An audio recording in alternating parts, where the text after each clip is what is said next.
Salut les gens, c'est la Haute Gaule. Bon, je vous explique en deux mots. Nous sommes le 27 juillet, il est 12h57, ça fait 40 minutes que je suis occupé à me battre parce que soit que j'enregistre une vidéo, il n'y a pas de son, soit quand il y a du son, il y a des parasites dedans, enfin bref. J'avais décidé de refaire la carte numéro 6 sur le tarot de Marseille, sur l'amoureux, parce qu'il y avait des problèmes de son sur la précédente. Euh, je l'ai refaite, elle durait 17 minutes, et en fait, quand je l'ai écoutée, il n'y avait pas de son. Donc voilà ce que je vais faire. Comme j'avais oublié la carte numéro 5, le pape, je vais mettre aujourd'hui la carte numéro 5, le pape. Pour que tout ça ait une suite logique, je referai la carte numéro 6, peut-être lundi ou mardi. Je la remettrai sur YouTube, pas sur Patreon, sur YouTube. Ensuite, je vous mettrai la carte numéro 7 qui est déjà sur Patreon. Et puis, je ferai la carte numéro 8, la justice. Normalement, tout ça sera fait d'ici je vais dire une bonne grosse semaine. Voilà, alors je parlais de Patreon, mes vidéos sur le tarot de Marseille sont d'abord sur Patreon pendant 5, 6, 7 jours, 8 jours. Après ça, je les mets sur YouTube. Alors effectivement, j'ai oublié le pape. Pourquoi, je ne sais pas. J'avais repris le fil quand j'ai recommencé à faire les vidéos et j'ai sauté le pape. Enfin, je l'ai pas sauté en fait, parce que tu sautes pas un pape, c'est plutôt le saut. Non, laisse tomber. Bref, j'ai zappé et je voulais vous la faire aujourd'hui. Alors le pape, c'est la carte numéro 5. Alors vous y voyez sur cette carte un homme barbu avec une tiare à 3 niveaux. Vous voyez qu'il est assis sur une sorte de trône, sur un siège dont les deux piliers atteignent le haut de sa tiare, qui porte une triple croix dans sa main gauche, et que dans sa main droite, il bénit deux clercs, deux curés, on ne sait pas, peut-être deux manants aussi, peu importe, qui sont devant lui.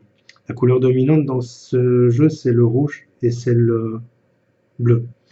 Il y a pas mal de doré aussi, mais la couleur dominante, c'est le rouge et c'est le bleu. Avant d'aller plus loin, je rappelle, excusez-moi, avant d'aller plus loin, je rappelle que mes vidéos ne sont pas pour les puristes, mes vidéos sont le fruit de plusieurs années de pratique et donc de corrélation entre tous les tirages que j'ai pu faire. Quand j'ai pu découvrir dans tel tirage que le pape pouvait aussi signifier ça, et puis dans un autre tirage que ça confirme le précédent, et puis dans un autre tirage que ça confirme les deux précédents, et ainsi de suite, j'ai créé mon propre carnet d'interprétation dans lequel en fait le pape avait une signification, ou n'importe quelle carte du jeu avait une signification peut-être totalement différente que celle qu'on peut trouver dans les livres.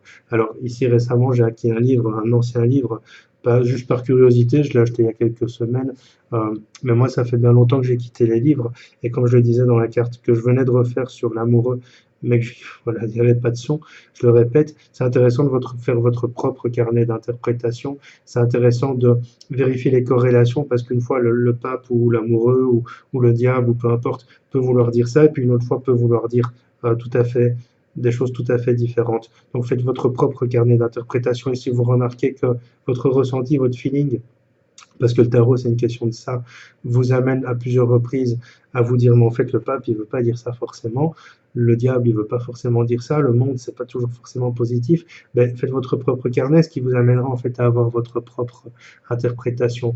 Mon interprétation à moi n'est pas basée sur les livres, elle est avant toute chose basée sur mon feeling, mon ressenti, sur les images que les cartes m'apportent quand j'ai la carte en main ou devant moi. Ça c'est l'information cartomancie et médiumnité du 8 septembre, c'est à ça que j'aimerais amener les gens, c'est de pouvoir faire travailler au feeling avec un jeu et de se dire tiens avec cette carte je ressens ça, j'ai telles images, tel ressenti, parce que c'est comme ça qu'on interprète un jeu aussi. Il n'y a pas que la symbolique, il n'y a pas que le dessin, il n'y a pas que le texte qui est écrit dessus, il y a pas mal d'autres choses aussi. Alors le pape c'est la carte numéro 5.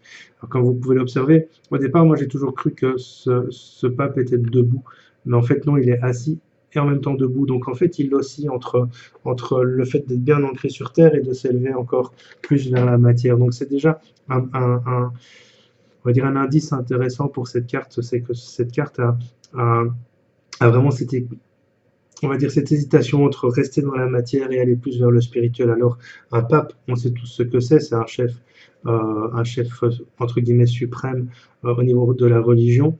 Bon, on va dire qu'aujourd'hui c'est plutôt un chef d'État, mais voilà, très globalement, et dans les anciennes culture, le pape, c'était l'autorité suprême, et les gens vont chez lui comme on va chez un sage, pas un singe, un sage.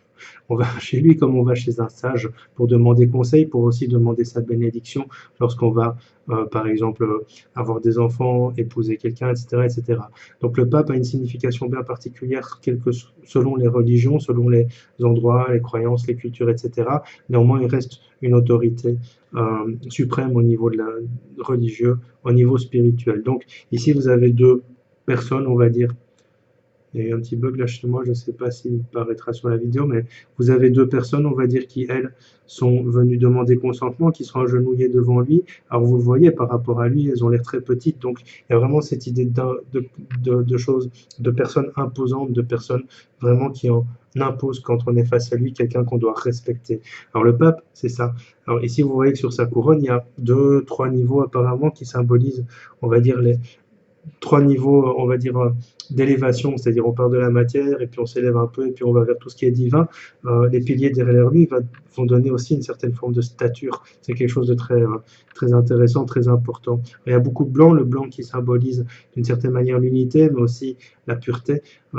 Beaucoup de blanc dans ces cartes, mais pour moi les couleurs dominantes c'est donc le rouge et le bleu parce que ce sont celles qui attirent l'œil avant toute chose. Donc le rouge, pour rappel, c'est la matière et le bleu c'est plutôt tout ce qui est spirituel. Donc voilà, on est dans une carte où en fait vous avez cet homme qui va bénir les fidèles ou les manants ou peu importe ceux qui vont chercher le consentement, cet homme qui a l'air sage mais qui n'a pas l'air de jouer de sa stature, qui n'a pas l'air d'être quelqu'un qui joue de son côté imposant, de son côté respecté, etc. Alors pour moi cette carte est intéressante parce qu'elle va symboliser vraiment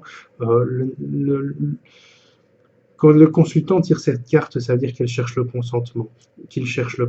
Quand le consultant tire cette carte, ça veut dire qu'il a besoin d'être rassuré, d'être conseillé, qu'il a peut-être des difficultés à faire son choix par lui-même, qu'il a peut-être des difficultés à faire les choses par lui-même, et qu'il attend que quelqu'un de plus assis, de plus stable, le conseille. Peut-être même quelqu'un qui a déjà vécu cette situation. Ça, c'est ce que la carte va traduire quand vous la tirez.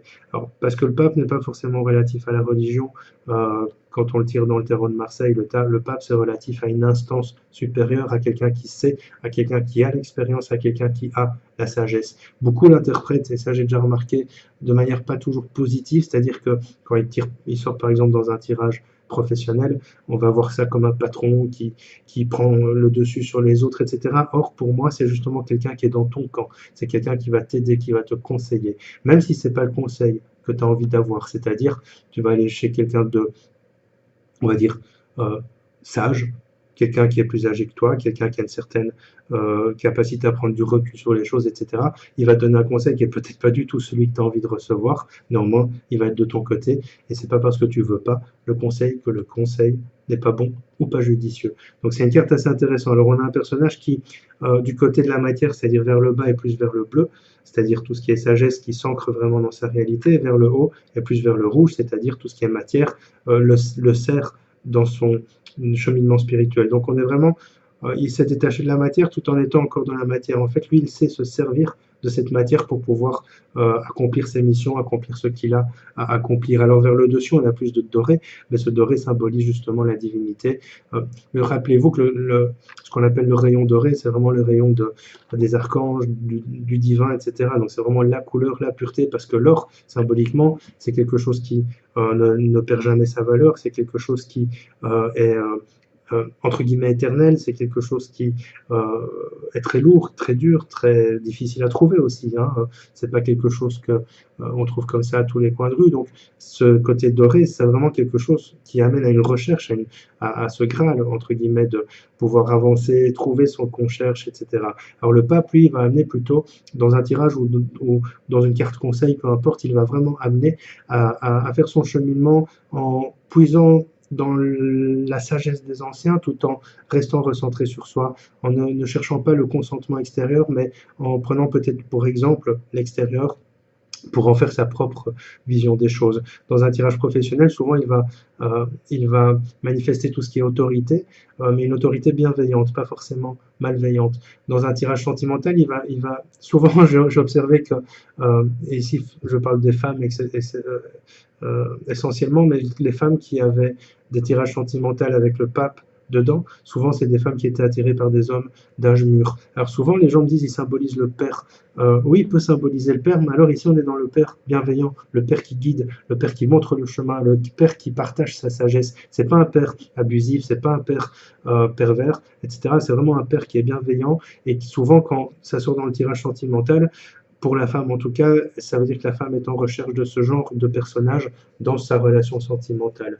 Au niveau spirituel, il va t'amener, comme je te le disais, à trouver ton équilibre matière spirituelle, à ancrer ta spiritualité dans la matière, c'est-à-dire à faire une philosophie de vie de ta spiritualité et à utiliser ta matière pour aller dans le spirituel, c'est-à-dire à réussir on va dire, à tirer des leçons de tes expériences pour pouvoir avancer, évoluer et à ne plus t'attacher à cette matière, mais à t'en servir, à en faire un outil. Donc ça, c'est vraiment par rapport au pape. Au niveau des finances, on va dire que cette carte est assez fastueuse parce qu'il y a beaucoup de dorés, parce que voilà, on sait que les papes vivent dans une certaine forme de luxe. Et donc, au niveau matériel, souvent, cette carte va te dire que tu vas avoir des soutiens financiers, des soutiens matériels, etc., qui viendront la plupart du temps d'une personne mûre, d'âge mûr, normalement masculine, et que cette personne va pouvoir te soutenir dans tes projets, t'aider, jouer en ta faveur, etc. Mais de manière très très spirituelle, c'est ce qui m'intéresse moi, c'est qu'on rentre vraiment dans quelque chose qui demande d'ancrer ta spiritualité dans la matière et d'ancrer ta matière dans la spiritualité, donc de faire contrebalancer les deux pour pouvoir te servir de l'un et te servir de l'autre. Par ailleurs, au niveau karmique, pour moi, c'est une carte qui va plutôt symboliser tout ce qui touche à la sagesse acquise durant d'autres incarnations. Quand cette carte représente le consultant, ça veut dire que cette personne a acquis une certaine forme de sagesse durant d'autres incarnations, qu'elle peut la transmettre, la dispendre, mais qu'il va falloir que cette personne la trouve en elle aussi avant toute chose. Alors c'est la carte qui symbolise le mois de mai, qui symbolise le taureau, donc très ancré dans la matière le taureau quand même. Donc tout ça va jouer dans, on va dire, dans le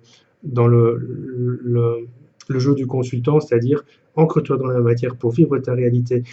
Intègre-y de la spiritualité, c'est-à-dire ne vois pas tout comme une fatalité, apprends à tirer les leçons de tes expériences, apprends à vivre les choses de manière un peu moins impliquée, mais parfois plus détachée, et puis n'oublie pas que tout ça te servira aussi dans ton évolution. Voilà pour la carte du pape. Je la poste là directement, donc vous l'aurez dans la journée. Je la mettrai aussi gratuitement sur Patreon. Donc voilà, je vais refaire l'amoureux, peut-être maintenant, peut-être pas, je sais pas. Mais après, je passerai à la carte numéro 8, qui est la justice. Mais ça arrivera, vous inquiétez pas. Je vais essayer minimum, je vais essayer. J'ai dit bien essayer, mais ça dépendra de ma charge de travail et de pas mal d'autres choses, de mettre une carte par semaine. Je vous dis à bientôt, et je vous dis à bientôt. Salut les gens.